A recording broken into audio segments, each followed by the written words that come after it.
After the events of the Spencer Mansion incident in the first Resident Evil game, the remaining Alpha Team members, Chris, Jill, and Barry, go back to Raccoon City to explain what occurred. After being ignored by the police chief Brian Irons, Chris Redfield goes off to investigate the Umbrella Lab in Europe. Jill stays behind and ends up being in the middle of the whole Raccoon City zombie outbreak. But as for Barry Burton, we don't find out what happened to him before Raccoon City became Umbrella's next target. Now, we don't get to see what Barry went off to do in the video games, not until Resident Evil Gaiden and Revelations 2 came out, and making a cameo appearance in Resident Evil 5. But luckily in the comic books of Resident Evil, we are shown just what happened next. A week has passed since the Spencer Mansion incident. Barry has been having trouble dealing with the traumatic experience he had at the Spencer Mansion, so bad that he's actually considered seeing a psychiatrist. As he walks into the building, he passes by an old man, and for a second, he thought it was a zombie. An example of why he needs to speak to a psychiatrist. But Barry believes that a quick visit with a shrink should be enough to get rid of those paranoid memories. Barry sees the doctor, but as soon as he walks in his office, the doctor receives an urgent message. While on the phone, the doctor says, "Hot zone leak? Subjects have escaped?" And right away, he cancels their appointment and leaves the office as he is already needed. Barry is left wondering what's going on, but as soon as the doctor leaves the room, Barry hears a loud scream outside the room he's in. He checks to see what happened, and it turns out that the building he's in is full of zombies. The doctor got his throat torn out as soon as Barry ran out of the room. Luckily for Barry, he's always carrying a gun around, and he easily disposes of a zombie. Barry picks up an access key card that the psychiatrist Dr. Langle had. He takes it just in case he needs it. Barry then runs off to the lobby of the building and finds out that the building is in fact infested with zombies. Too many to the point that he can't take them all down with his handgun. But since Barry isn't sure whether they're coming from inside the building, he decides to find a way to seal the entrance doors to the building in hopes of not letting the infection spread all over the city. So Barry heads off to find the basement of the building in order to trip the breaker on the electronic lock to seal the doors shut. As he heads off to use the elevator, Barry runs into an injured civilian. His intestines are ripped wide open, but he's still barely alive. He tells Barry that he needs to kill them all before they get outside, letting us know that they are coming from inside the building and not from outside. As we all know that Raccoon City is inevitably going to become infested with zombies.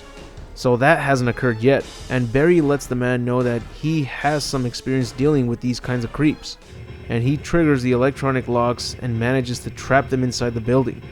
Now the next step is to get rid of them. The injured man lets Barry know that the building they're in actually has bomb parts scattered around the building, which is very odd, but the reason why is because there's a secret lab downstairs from where they're at, and the bomb would be needed to destroy all the evidence in case of emergency. And he assumes that Barry already knows this, because he's holding the lab key card. This means that Dr. Langle already knew about the secret lab by Umbrella. Barry thanks the man for the info, and then shoots the man, putting him out of his misery. For two reasons. One, he's not sure if that man was mixed up in all that. And two, nobody deserves to become a zombie. Barry then heads off to find the 3 pieces needed to make that bomb. He uses the key card to access the secret lab, and we see that the lab has been attacked, and no one is alive in there.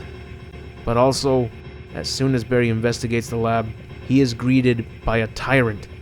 Barry quickly turns around and runs into what appears to be a storage closet. The tyrant starts ripping through the door, and it looks as if Barry is about to bite the dust. But to his luck, he finds an emergency hatchet and uses it to cut through the tyrant's arm. He manages to cut the tyrant's arm off and run right past him while the tyrant is injured. He also finds the first piece needed to build the bomb, and now he can quickly leave the lab. But before he manages to do so, the tyrant grabs Barry by his leg and starts pulling him closer to it. As Barry struggles to resist getting pulled by the tyrant, he finds a science tube filled with a green liquid and tosses it at the tyrant's face in hopes of injuring it. To his surprise, it does injure the tyrant, and this gives him the opportunity to get away from the tyrant and escape the lab before it's too late. On his way out, he finds another key, and Barry mentions that one thing he's learned from his past experience is to take every key that he can find. Barry then uses the elevator to get to the 3rd floor. It turns out to be a postal center, and it also ends up being flooded with zombies. but enough for Barry to take them all down and find the next piece needed to build that bomb. Barry takes down a zombie holding a locker key, and after using the key to the locker, he finds the second piece of the bomb, along with a shotgun. The next location he needs to check out is the sub-basement of the building, where they keep the trash. He quickly finds the third piece and mentions that he's surprised that he didn't have to fight anyone to get his hands on it. But of course, he spoke too soon, and he starts hearing loud ticking noises coming from the dumpsters next to him. Giant cockroaches start crawling out, and they all go after Barry. As he tries to fight them off, they jump all over him and injure his right leg, but he manages to get rid of them. But before he can leave, he has to take care of his wounds so they don't slow him down. Barry then takes the elevator to the top floor of the building. He puts the bomb pieces together, giving him 5 minutes before it goes off. Barry puts the bomb in the elevator and sets it to go to the bottom floor while he tries to find a way out. It then turns out that the rooftop is a penthouse littered with zombies, and it's not a way out. But if he's gonna go down, then he's going down blazing. He takes down as many zombies as he can and decides to jump off the building before the bomb detonates. As he jumps, the bomb goes off, causing an explosion large enough to kill every zombie in that building. And as for Barry, his luck did not run out, as it turns out that Barry survived by falling on a swimming pool at the rooftop of another building.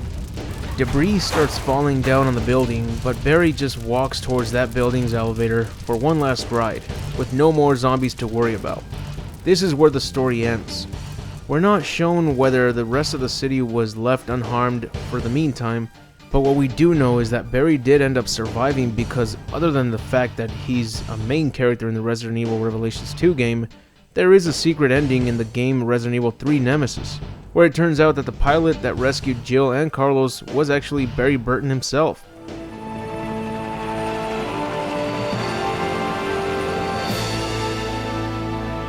Thanks, you saved us. I couldn't let you die. Is it you? Are you ready to finish this? It's coming! Yeah. It's the end.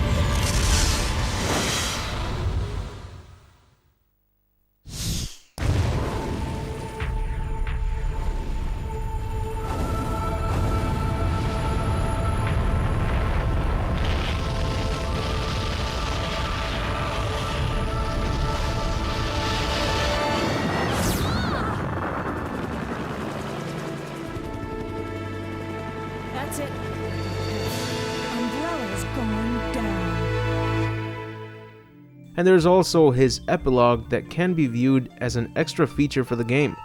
In his epilogue it reads, Barry Burton looks at his young daughters and says, "I'm sorry, but my comrades are waiting for me." He knows that he must repay his teammates for forgiving his betrayal, even if that means leaving his family for now. His wife tries to hide her fear, so she smiles and says, "Don't worry, we'll be okay." Barry Burton's story in this comic book wasn't half bad. Things got straight to the point, but it works. It kinda catches you off guard.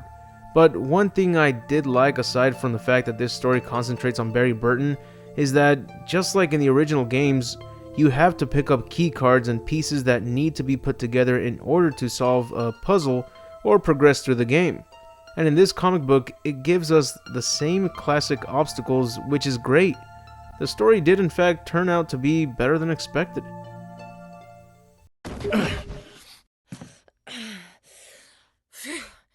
Barry. That was a close one. A second late, you would have fit nicely into a sandwich. Really? Thanks. And that's it for this video. I hope you enjoyed it, and if so, please leave a like, share with others, and if you want to see more videos like these, subscribe to this channel. You'll find more than just Resident Evil content like Dragon Ball, Gantz, Tekken, Mortal Kombat, and more. And don't forget to follow me on Facebook, Twitter, and Tumblr to find out when the next video comes out and whatever random posts I make. Anyways, I'll see you all in the next video, and remember to have an awesome day.